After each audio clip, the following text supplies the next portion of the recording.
So I'd done about 6 pictures for MGM by that time. And one day my agent called and said, Maggie, he said, they're really kind of interested in you. And I said, what for? He said, they're sort of interested in you for a part in The Wizard of Oz. And I said, oh, gosh, think of that. I said, I loved that story from the time I was 4 years old. What is it? And he said, well, the witch. And I said, the witch? And he said, then he said the final thing. He said, yes, what else? The title role of the wizard encourages many diverse contenders. Ed Wynn, a popular radio comedian who concludes the part is too small. Wallace Beery, one of MGM's most popular stars, wants the role badly, but the studio refuses to spare him during the long Oz schedule. And W.C. Fields.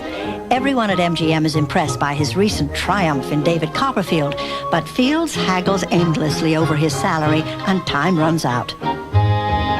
One of MGM's most durable character actors, 48-year-old Frank Morgan, finally wins the role, or rather 5 of them. He is delightfully versatile as the Wizard, Professor Marvel, the Doorman, the Cabbie, and the Guard. This is the last straw. Everyone's favorite choice to play the Cowardly Lion is Bert Lahr, Broadway's leading clown, known for his explosive comedy style. $3,000? Huh, we're rich, we're rich, we're rich! Happy times, boy, happy times, boy! You brought us luck, you brought us luck!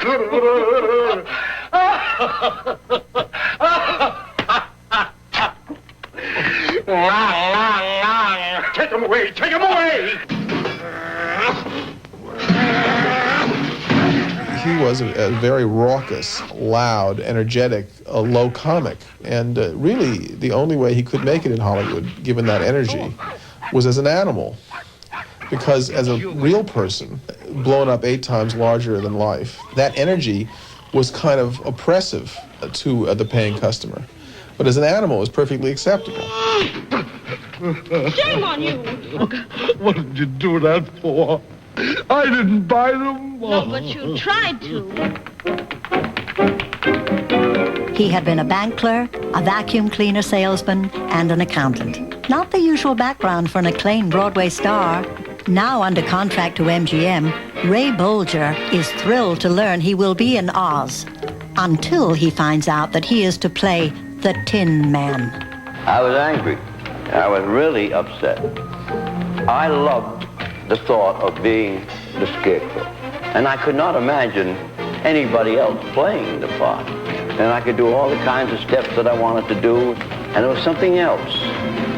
I don't know, I had a feeling if I could play this part, it would make a star out of me. And then I got my wife and I went up to Mr. Mayor's office, and we fought and fought and fought, and I finally won out.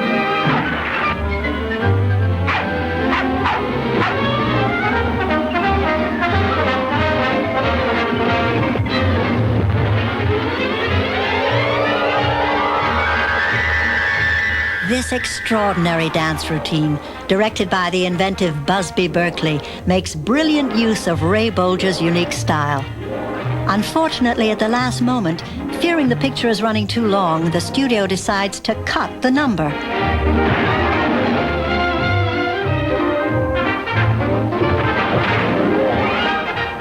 Recently discovered in the MGM vaults, it raises the question, how long is too long?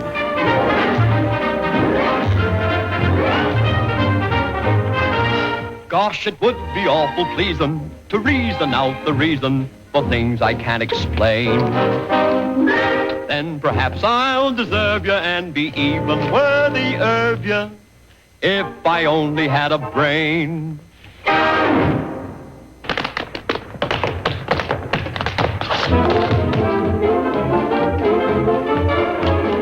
Judy Garland dances with another veteran of the theater, 30-year-old Buddy Ebsen. He has been under contract to MGM for 4 years and doesn't mind at all when he is switched from the Scarecrow to the Tin Man. But his dream assignment turns into a nightmare. They put aluminum dust all over my makeup, recalls Ebsen, and this aluminum dust got into the air, and pretty soon my lungs were coated with it. One night I took a breath and nothing happened. They got an ambulance for me and got me down to the hospital. While Ebsen begins months of recuperation from his near-fatal illness, MGM announces he will be replaced with no further explanation. Ebsen considers this as the worst personal and professional disaster he ever endured. Ebsen's replacement is Broadway and movie star Jack Haley. On loan from 20th Century Fox, he knows nothing of Ebsen's calamity, but Haley's makeup has been quietly changed from aluminum powder to aluminum paste. When Haley reports to MGM, he encounters a concerned director, Victor Fleming. The first day shooting, we had a little talk. He said, Jack, have you thought about how you're going to approach this? I said, sure. He said, how? I said, well, I have a son, 4 or 5 years old.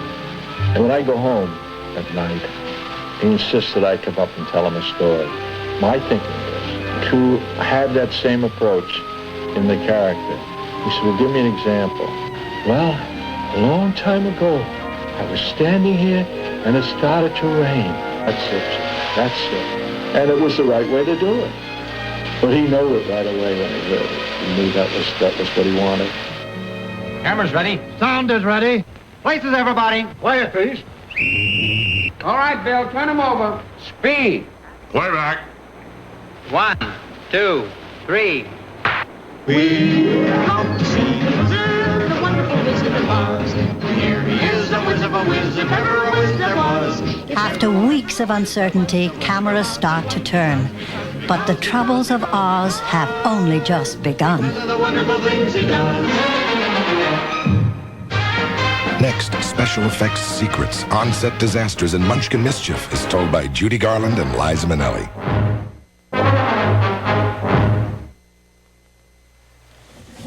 This is a first edition of L. Frank Baum's original Oz Adventure. It's over 90 years old now, but the story is as fresh, lively, and imaginative as the day it was written. By 1938, over 10 million Oz books had been sold, captivating 4 generations of children. At MGM, the question was how to bring this classic to the screen without destroying its magical qualities. Well, it finally required the combined efforts of 14 writers and 5 directors to capture Baum's vision on film. The screenplay is credited to 3 writers: Florence Ryerson, Edgar Allan Wolfe, and a young man who deserves most of the praise. 26-year-old Noel Langley contributes key elements to the script. He changes Dorothy's shoes from silver to ruby. He establishes the fantasy characters as hired hands on the Kansas farm, and he inspires Dorothy to realize there's no place like home. 2 young men from Broadway are assigned to write the songs for Oz. Harold Arlen will compose the music. E.Y. Yip Harburg will create the lyrics and make important contributions to the script and casting of the film. Harold Arlen recalls the birth of the most popular song from their score. We had finished most of the songs, or all of the songs, but the one for Judy in Kansas. And I knew what I wanted, but when it doesn't come, it becomes one of those things that bugs you. And most of us don't like to be bugged. I said to myself, let's go to Grauman's Chinese. And I said, you drive the car. I don't feel too well right now. I wasn't thinking of work.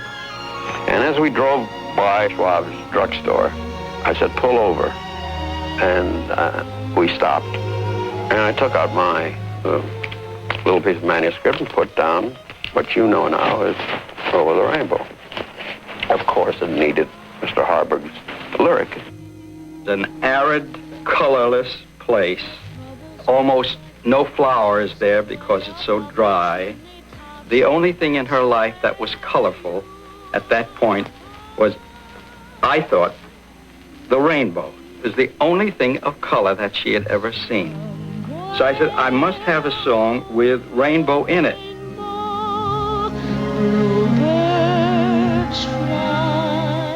She didn't sit there and say, all right, watch this. I'm going to really blow you away with this. This was just a song in a film, and her performance is the reason.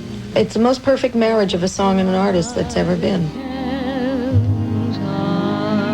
When Mama sang Over the Rainbow, she believed in the sentiment of the song with all of her heart. That's why whenever you hear the song, even today, you think of her. It was that personal. If happy little bluebirds fly. It sounds inconceivable, but Over the Rainbow is cut from the film after the second preview. It slows down the picture, some executives complain, and they consider it undignified for an MGM star to sing in a barnyard. But good sense finally prevails, and the song is restored. While the movie shuts down to recast Buddy Ebsen's part, Mervyn LeRoy studies the results of the first 2 weeks of shooting. LeRoy feels that director Richard Thorpe's footage lacks the childlike quality the film needs, and Thorpe is reassigned. Director George Cukor has a few days open before starting Gone with the Wind and agrees to help out. He too is appalled at what he sees. He begins altering makeup and costumes for many of the principals. Cukor particularly dislikes Judy Garland's appearance. He takes off her curly blonde wig and half of her makeup. And, he recalls, I told her to remember that she's just a little girl from Kansas. George Cukor departs, never realizing how valuable his unsung efforts will be to the final film. And now LeRoy makes a surprising decision. He chooses Victor Fleming to take over. Now, Fleming is a tough-talking, no-nonsense director who goes biking and big game hunting with his buddy Clark Gable. Despite this macho image, Fleming finds the project irresistible. I made the film, he says, because I wanted my two little girls to see a picture that searched for beauty and decency and sweetness and love in the world. Fleming works tirelessly on this difficult project. Then only a few weeks before completion, he is abruptly summoned to the Selznick studios. There is trouble in Tara. On the Gone with the Wind set, Clark Gable and George Cukor are barely speaking. Gable threatens to quit unless producer David O. Selznick borrows his pal Victor Fleming. Selznick gets MGM to agree. Cukor is out and Fleming is in. King Vito, one of Hollywood's finest filmmakers, will provide the finishing touches on Oz. Sometimes we'd being in the studio and knowing the director, and the studio would ask you to take over.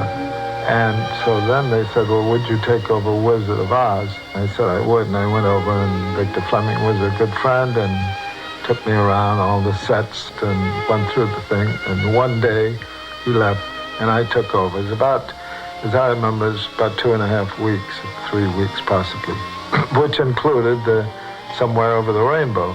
But I did not want any credit, and as long as Victor was alive, I even kept quiet about it.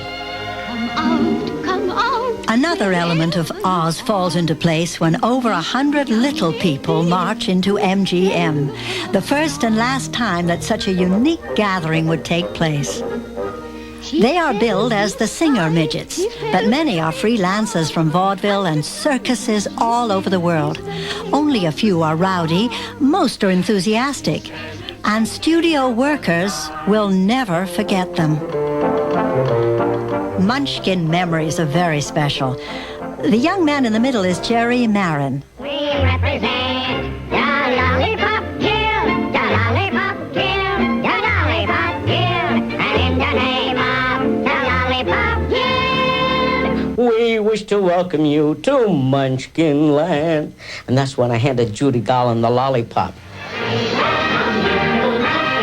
I was 17, and prior to this, I'd never seen a little man in person in my life, or a little woman. And I was all excited because I heard there were going to be quite a few little men and women. And we got on the bus where I seen all of them. I said, oh, I was so excited.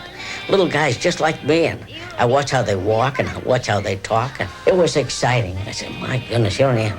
in Hollywood for the first time in pictures and with the biggest studio.